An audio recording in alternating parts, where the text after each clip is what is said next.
I'm also a youth, a very young guy, and I'm also very passionate about farming, and I'm just into it. And usually, you can start very small. It doesn't matter. You don't look at others who are starting very big, because you have to start very small and get a lot of experience till you move to the top.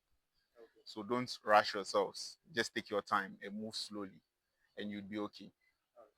And right now that we have issues of unemployment, you would have all the time in the world to take care of them. You don't have to be moving up and down, up and down. Yeah. So I am Elijah Banale, and our farm currently doesn't have an official name, but we call it Hagel Farms. Yeah, I was born into farming. My dad used to do a lot of guinea fowls and a lot of sheep. So I joined in from there, right from the age of 3. I was always with him, looking for guinea fowl eggs. So why guinea fowl farming? Uh, I think guinea fowls, they are very interesting animals.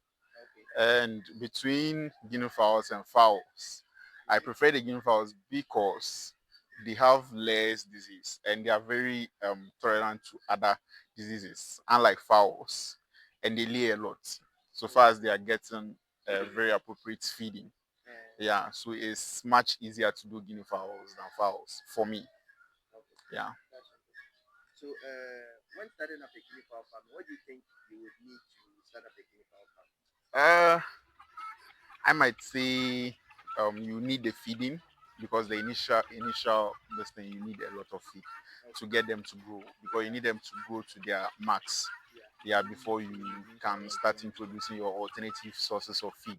And then you need a very correct room as a brooder house because if you pick them as chicks, it takes very they need correct attention almost all the time. They need you to be there.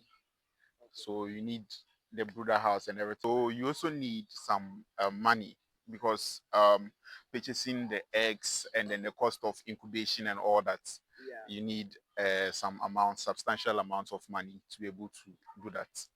Yeah. So would you recommend buying the chicks or you should just buy matured? Uh, I'd recommend you buy the chicks so that they get used to your own environment. Usually guinea fowls, we do them on free range. So if you go and buy matured ones from someone who was taking care of them intensively, and you are bringing them to your farm, the probability that they might get issues would be very high. And you know, guinea fowls are naturally wild birds, so they might try to fly out because they are not used to your environment.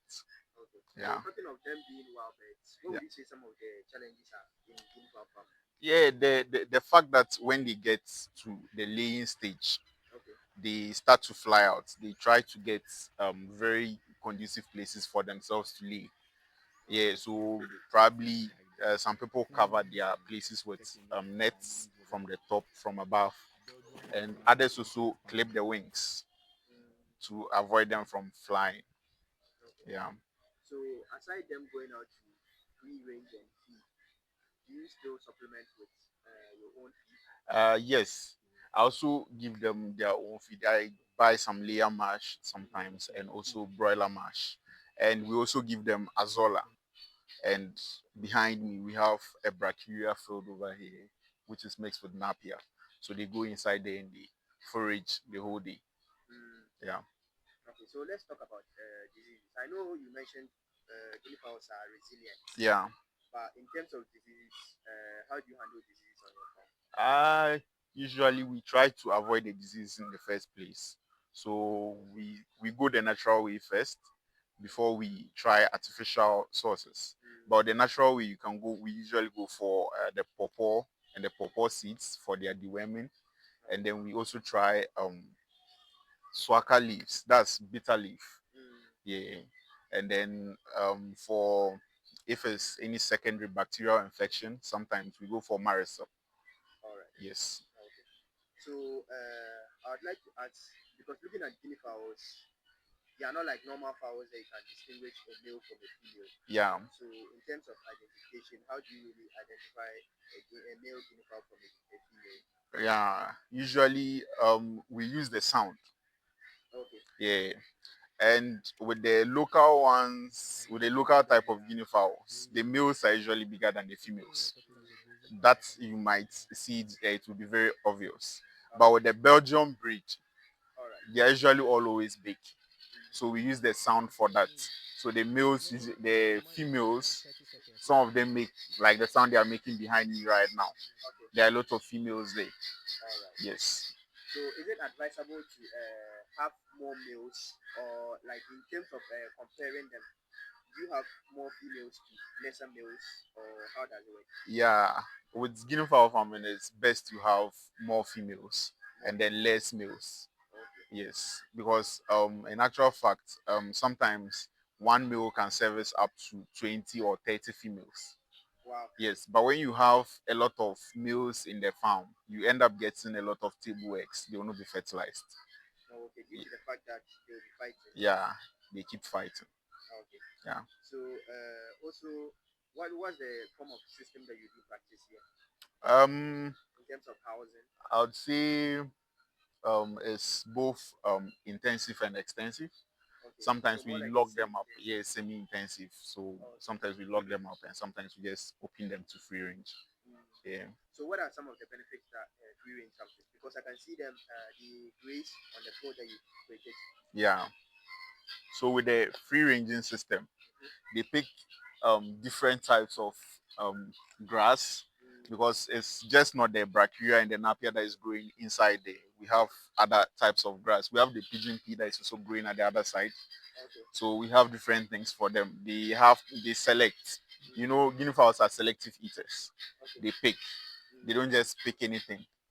All right. So and with that one, you get to see that the yolk when they lay, the yolk is always really thick. Okay. Yes, and it looks very healthy.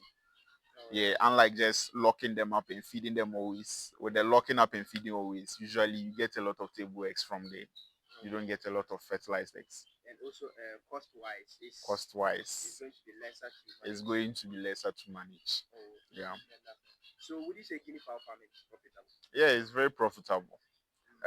Because if you take the Belgian breed for instance, Okay. within 4 to 5 months, Okay. if you are selling them for meat, All right. you can do that because they are really huge. They grow very fast, Oh, okay. and with the eggs, you can wait for up to 6 months. If the feed is right, they might start laying by the ending of the 6th month, Oh, and you pick a lot of eggs from there. mm, Yeah. okay. So, what would be your word of advice to the youth? Would you recommend guinea fowl farming to them? Yeah, I would recommend guinea fowl farming to the youth Okay. because it's a nice venture to try. It's really beautiful. Mm, Yeah, because with guinea fowls, as I was saying, it's very easy to do. okay. It's not anything difficult, and it just needs your time and your focus. And right now that we have issues of unemployment, you would have all the time in the world to take care of them. You don't have to be moving up and down, up and down. Okay. Yeah. So, speaking of unemployment, would you say agriculture is like an alternative to shortening our rate Yeah, of unemployment in the country? yeah. Agriculture can change a lot of things for us as at now All right. because with this small farm I have here, Okay. I've realized that sometimes when you are in need of something, it's very easy for you to get. All you have to do is to pick a few birds and sell them out, and you'll be okay. But if you check, usually the youth these days, we all look for white collar jobs so that we sit in the office and then we enjoy ourselves. But I'll tell you that there's really, really good stuff from Agric, and Okay. it will be a nice venture for them. Yeah. Okay. So, wrapping up, your words of encouragement to the youth out there, just something small for us. Okay. So Yeah. to the youth out there, I'm also a youth, a very young guy, Okay. and I'm also very passionate about farming, Yeah. and I'm just into it. And usually, you can start very small. It doesn't matter. You don't look at others who are starting very big because you have to start very small and get a lot of experience till you move to the top. Okay. So don't rush yourselves. Just take your time and move slowly. Just one more last question. Okay. In let's say in 5 years time, where would you see this farm? Oh, in 5 years' time, I'm sure will be a really big established farm. Yeah. Yes, and we'll have a lot of buildings and we'll have bigger lands so that Okay. we can do more of what we are doing currently. I think currently we can only house about 300 guinea fowls. Okay. Yes, So so and currently, what's the number that you have? currently we have about 250 guinea fowls. Oh, okay. Yes, but because we have some fowls and some other livestock on the farm, we can't use the whole place for guinea fowls. Okay. So Yes. does it mean that you are embarking on other forms of livestock farming too, Yes. alongside the guinea fowl? Yes. I also do other forms of farming. I'm Okay. into the normal chicken. I have saso. Okay. I do some saso beds, Mm. and then I also do the ducks. Okay. Yeah. I've also seen turkeys. Yes, and they also take it in the farm, and we have some goats too around. All right. Yeah. Okay. So thank you very much for your time, All right. and You're we hope welcome. that in the near future we'll come and see the bigger farm that you just talked about. All right. Thank you. Thank you.